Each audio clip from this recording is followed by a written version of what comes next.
A night to remember the role played by different South Africans, both in the country and abroad.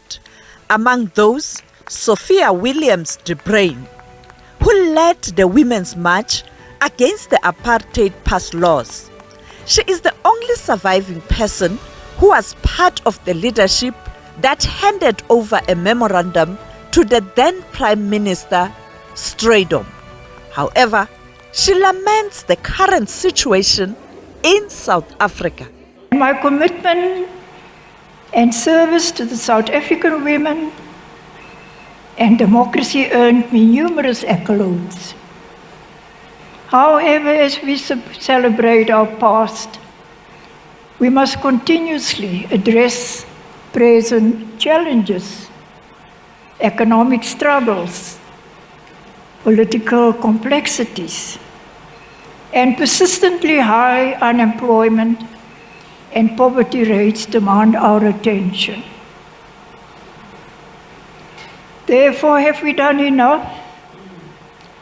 The country, which upon my return got me emotional, as I saw children of various race groups walking hand in hand, attending school with no apparent discrimination. But today, it seems we have not grown beyond the young children playing and mixing freely at multiracial schools. It seems South Africa has developed stagnation. Economic discrepancies are seemingly larger than before, or perhaps just more visible, with millions more citizens in the country.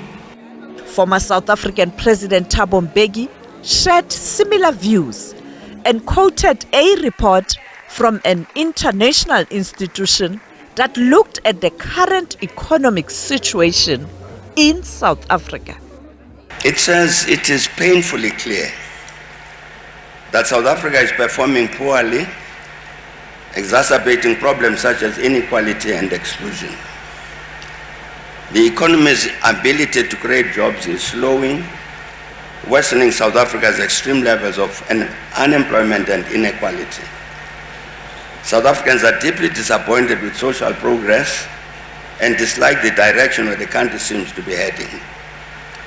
Despite its enviable productive capabilities, the national economy is losing international competitiveness. As the economy staggers, South Africa faces deteriorating social indicators and declining levels of public satisfaction with the status quo. After 15 years, attempts to stimulate the economy through fiscal policy and to address exclusion through social grants have failed to achieve their goals.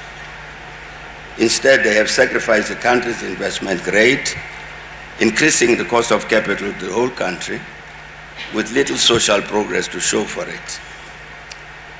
The underlying capabilities to achieve sustained growth by leveraging the full capability of its people, companies, assets, and know-how remain underutilized.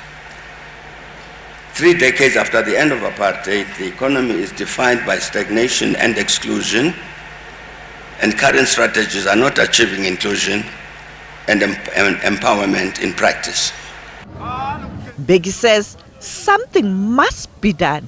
Despite all of these things that are happening, we still have this capacity among the people, among our people as a country, to produce the kind of good work and the good deeds and the good things that the South Africans do, which inspire all of us, so that without ignoring the reality described by this report, nevertheless, they give us this hope that despite the problems, we are capable of solving our problems and capable of producing the good which is represented by our awardees.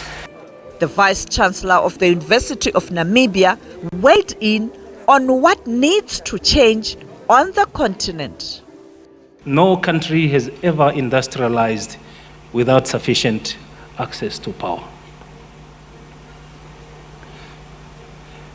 And here, let me just pause and say, yes, I also believe in investments in alternative energy, renewable energy resources.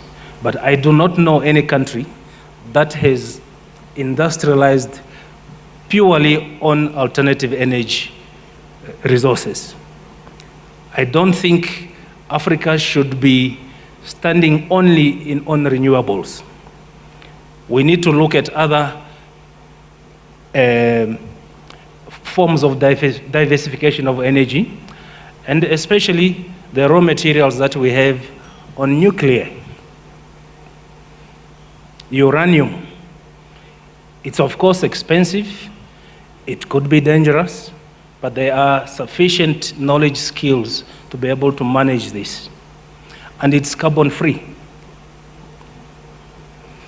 There are those who are saying Africa should not invest in nuclear energy because of what happened in Fukushima and others. But we must remember, Fukushima was not a man-made event. It was natural. It was as a result of an earthquake. And by the way, 75 new nuclear reactors have been built since Fukushima. So why shouldn't Africa do it? It was a night to honor those who made a contribution in their communities, but also a night to reflect on the challenges facing Africa. Sophie Williams-De Bruyn, SABC News, Johannesburg.